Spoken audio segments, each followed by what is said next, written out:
जय हिंद दोस्तों, आपका हमारे YouTube चैनल करियर बिल्डअप में स्वागत है। अगर आप हमारे चैनल पर नए हैं तो चैनल को सब्सक्राइब करना और वीडियो को लाइक करना ना भूलें। आज मैं आपके लिए बेहद ही महत्वपूर्ण विषय भारत की अनुसूचियाँ को लाया हूँ, जिसको कि मैं बेहद ही सरल माध्यम से आपको याद करा दूँगा। इसलिए वीडियो में अंत तक जरूर बने रहिए। हम अंत में रिवीजन भी करेंगे। आज़ादी के बाद भारत में बहुत विवाद छुड़ा हुआ था। दक्षिण भारतीय राज्य एक अलग भाषा के आधार पर एक अलग राज्य देश बनाने की मांग कर रहे थे और उत्तर पूर्वी राज्य क्षेत्र के आधार पर एक अलग देश बनाने की मांग कर रहे थे। इसलिए भारत को एक करना बेहद ही आवश्यक था। इसलिए भारत को राज्यों का एक संघ बनाया गया, जिसमें कि राज्य को अधिकार दिए गए, विशेष अधिकार दिए गए और कुछ केंद्र शासित प्रदेश भी बनाए गए। जो कि भारत एक राज्यों का संघ है तो संघ की महत्वपूर्ण भूमिका रहेगी दो राज्यों के बीच में विवाद सुलझाने के लिए, क्षेत्र के आधार पर, भाषा के आधार पर। अब राज्य बन गए, देश बन गया तो देश के निर्माण के लोगों की आवश्यकता पड़ेगी। तो लोग काम करने क्यों आएंगे? तो लोगों को पैसे की लालच, सैलरी, वेतन भत्ते दिए जाएंगे कि आइए हमारे देश निर्माण में मदद करिए, हम आपको भत्ते देंगे, वेतन देंगे, सैलरी देंगे। तो लोग जैसे उसमें भारत के राष्ट्रपति, राज्यों के राज्यपाल, लोकसभा अध्यक्ष और लोकसभा के उपाध्यक्ष, राज्यसभा के सभापति और राज्यसभा के उपाध्यक्ष, राज्यों की विधानसभाओं के अध्यक्ष, इनके वेतन की समीक्षा की गई। अब लोग काम करने के लिए वेतन पाने लगे, लोगों के बीच में भ्रष्टाचार बढ़ने लगा। तो तीसरी अनुसूची में उनको शपथ दिलाई गई कि आप जो अपनी काम कर रहे हैं बेहद ईमानदारी से, पारदर्शिता से समाज निर्माण के लिए काम करिए और उसमें भ्रष्टाचार मत करिए। इसलिए उनको शपथ दिलाई गई। फिर चौथी अनुसूची में अब देश के निर्माण में लोग काम करने लगे विभिन्न स्तरों पर, राज्यपाल, राष्ट्रपति। तो अब चौथी अनुसूची जो समाज के लिए काम करना चाहते थे, समाज के लिए भी बहुत काम कर रहे थे, कला के क्षेत्र में, विज्ञान के क्षेत्र में, तो राज्यसभाओं, राज्यों को और केंद्र शासित प्रदेशों को अपने अपने क्षेत्रों से समाज में जो काम कर रहे हैं, जो कला के क्षेत्र में काम कर रहे हैं, विज्ञान के क्षेत्र में काम कर रहे हैं, ऐसे प्रतिनिधि को केंद्र में भेजा जाए, राज्यसभा में भेजा जाए। तो इसलिए सभी राज्य सरकार राज्य को और केंद्र शासित प्रदेशों को सीटें आवंटित करेगी, जिससे कि राज्यसभा में अपने प्रतिनिधि भेज सकें। पांचवी अनुसूची, अब समाज में लोगों को और कला के क्षेत्र के लोगों को अधिकार मिलने लगे। तो जो जनजातियां थी जो कि जंगलों में रहती थी, अब वो लोग भी अधिकार मांगने लगे। तो पांचवी अनुसूची में उनको अधिकार दिए गए। अब भारत में बहुत सी जनजातियां थी जिसको कि एक अनुसूची में नहीं रखा जा सकता था, इसलिए उत्तर पूर्वी राज्यों वाली जनजातियां को एक विशेष अनुसूची 6 में रखा गया, छठी अनुसूची में, जिसमें कि असम, मेघालय, त्रिपुरा और मिजोरम राज्यों की जनजातीय क्षेत्रों के लोगों को रखा गया है, जिन्हें कि ऑटोनॉमस स्टेटस दिए गए हैं, जिन पर कि वो अपने क्षेत्र में होने वाले बदलाव पर अपनी समीक्षा कर सकें, अपने कानून बना सकें। सातवीं अनुसूची, अब जनजातियों के अधिकार मिल गए। अब भारत राज्यों का एक संघ था, तो राज्य कहने लगे कि अरे हमारा राज्य जो हमको गठन किया गया राज्यों का, तो हम क्या करेंगे, हम कोई हमको अधिकार तो दीजिए।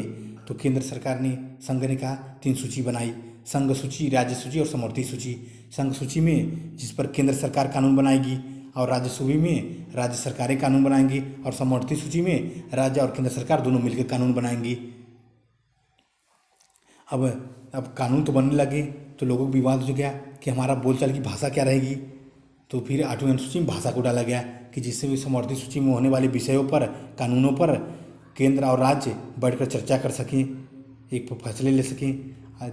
संविधान सभा के वक्त हमारी 8वीं अनुसूची में 14 भाषाएँ थी और वर्तमान समय में विविध संविधान संशोधनों से 8 भाषाएँ और जोड़ दी गई। अब वर्तमान समय में 22 भाषाएँ हैं। असमिया, बंगाली, बोडो, डोंगरी, गुजराती, हिंदी, कन्नड़, कश्मीरी, कोंकणी, मैथिली, मलयालम, मणिपुरी, मराठी, नेपाली, ओड़िया, पंजाबी, संस्कृत, संथाली, सिंधी, तमिल, तेलुगु, उर्दू इत्यादि। अब भाषा को 8वीं अनुसूची में डाल दिया गया। फिर केंद्र सरकार ने कहा, संविधान सभा के समय हमारे संविधान में केवल 8 अनुसूचियाँ थी और विभिन्न संविधान संशोधनों से जब लोगों को ज़रूरत पड़ने लगी तो अनुसूचियाँ जोड़ते गए। पहली अनुसूची जोड़ी गई संविधान सभा के बाद 1951 में, भूमि सुधार उन्मूलन के लिए, जिसमें कि केंद्र सरकार 9वीं अनुसूची बना के रख दी कि जिसमें कि केंद्र सरकार जो भी कानून बना के डाल देगी, रख देगी उस अनुसूची में, 9वीं अनुसूची में, उस पर कोर्ट भी हस्तक्षेप नहीं करेगी। लेकिन विभिन्न संविधान विधिक ने उस सुप्रीम कोर्ट में जाकर उस पर भी हस्तक्षेप करने की मांग कर ली, जिससे कि सुप्रीम कोर्ट ने 2007 में स्पष्ट कर दिया कि 9वीं अनुसूची में भी अब कोर्ट हस्तक्षेप कर सकती है। और फिर 10वीं अनुसूची डाली गई, जिससे कि लोग सरकारें बनने लगी, राज्य सरकारें और केंद्र की सरकारें। अब कानून बनाने पर लोग विवाद करने लगे। जो प्रतिनिधि लोग थे, विधायक और सांसद, वो सरकार को धमकी देते, काम करने से रोकते, भ्रष्टाचार के लिए प्रेरित करते।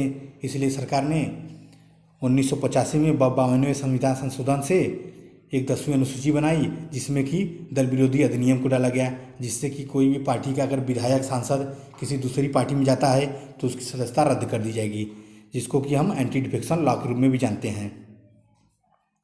11वीं अनुसूची, 11वीं अनुसूची, जब संविधान सभा की हमारी बैठक हो रही थी तो उस समय 8 अनुसूचियाँ थी। तो उस समय संविधान सभा के लोगों ने डिसीजन किया कि हम पहले समाज को, अपने लोगों को, देश के लोगों को, समाज के लोगों को शिक्षित करेंगे, फिर हम अब जिला स्तर पर भी इनके अधिकार देंगे, जिस पर ये अपने जिला स्तर पर, ग्रामीण स्तर पर भी कुछ अपने अधिकार को जाने और कुछ ग्रामीण स्तर पर काम करवा सकें। तो फिर 11वीं अनुसूची में ग्राम पंचायतों की शक्तियों के बारे में निर्देशित किया गया, उसको रखा गया। अधिकार, जिम्मेदारियाँ निर्दिष्ट करने वाले प्रावधान शामिल हैं। इसमें 29 विषय शामिल हैं।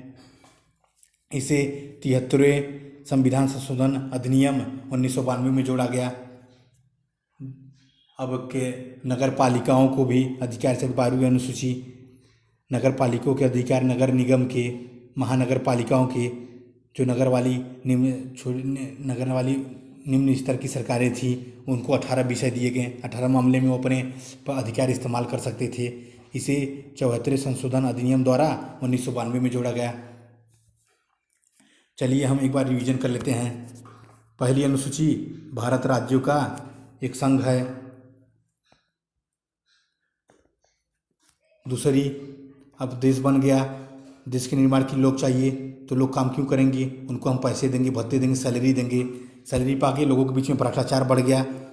भ्रष्टाचार बढ़ गया तो लोग को अब शपथ दिलाइए कि वो लोग सरकार देश के निर्माण के लिए कार्य कर रहे हैं, और चोरी और भ्रष्टाचार को रोक के लिए उनको शपथ दिलाएगी कि वो अपना काम जो भी करेंगे ईमानदारी से करेंगे, पारदर्शिता से करेंगे।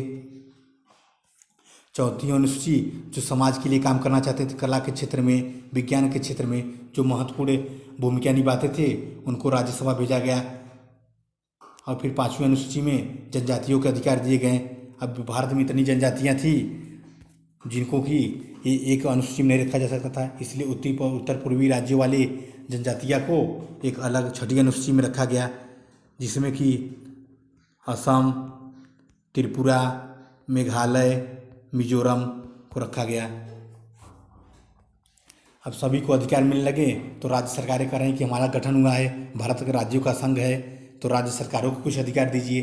तो 7वीं अनुसूची में 3 विषय रखे गए, संघ सूची, समवर्ती सूची, राज्य सूची। संघ सूची में 92 विषय रखे गए, जिस पर कि केंद्र सरकार कानून बनाएगी, और राज्य सूची में राज्य सरकारें कानून बनाएंगी, और समवर्ती सूची में राज्य सरकार और केंद्र सरकार दोनों मिलकर कानून बनाएंगी।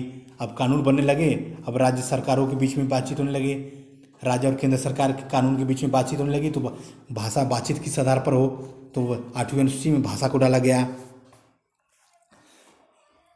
8वीं अनुसूची में भाषा को रखा गया। फिर केंद्र सरकार कहेगी सबको तो अधिकार हमने दे दिया, कुछ एक ऐसी अनुसूची हम लोग चलो बनाते हैं जिसमें कि हम कोई कानून बना के अगर उसमें रख दें तो कोई भी उस पर हस्तक्षेप न कर पाए।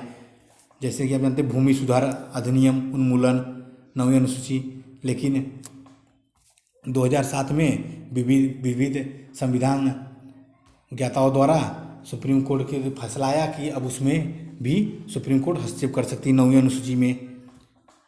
फिर 10वीं अनुसूची, जनप्रतिनिधि बनने लगे, सरकारों पर दबाव बनाने लगे, भ्रष्टाचार उनके बीच में बढ़ने लगा कि हमारे पास तो अधिकार हैं, हमारे पास मत है, अगर हम सरकार को चाहे तो गिरा सकते हैं। तो सरकार पर दबाव बनाने लगे, तो सरकार से वो जो चाहते हैं वो काम करवा लेते हैं, देश विरोधी, राज्य विरोधी।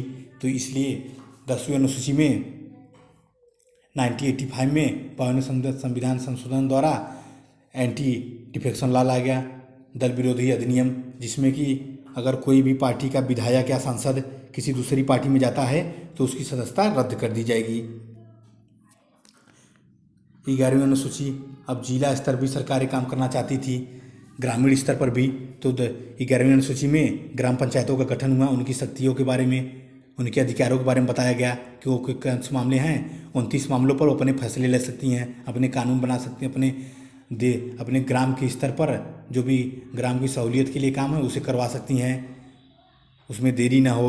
और फिर 12वीं अनुसूची में जो नगर पालिकाएँ हैं, नगर निगम है, म्यूनसिपाल्टी है, वो भी, उनको भी कुछ अधिकार दिए गए हैं, जिस पर कि वो लोग अब छोटे छोटे अपने कामों के लिए अब राज्य सरकारें या केंद्र सरकारों के पास न जाना पड़े, वो अपने काम जो छोटे हैं, नालियाँ बनवाना, खरंजा बनवाना, इंटरलॉकिंग काम जो है, जो कूड़ा साफ सफाई के विवाद हैं, वो खुद सुलझा सके, खुद करवा सकें। 12वीं अनुसूची में नगर पालिकाओं के अधिकार को डाला गया, जिसमें कि 18 मामले हैं। चलिए अब हम लोग कुछ महत्वपूर्ण प्रश्नों की भी चर्चा कर लेते हैं, जिसका आप उत्तर हमें कमेंट बॉक्स में ज़रूर बताइएगा। भारत में कुल कितनी अनुसूचियां हैं? भारत की 11वीं और 12वीं अनुसूची क्या कहती हैं? किस अधिनियम ने नगर पालिका को संवैधानिक मान्यता प्रदान की? इन सभी का उत्तर आप हमें कमेंट बॉक्स में ज़रूर दीजिएगा, और आपको वीडियो कैसा लगा ये हमें ज़रूर बताइएगा। धन्यवाद।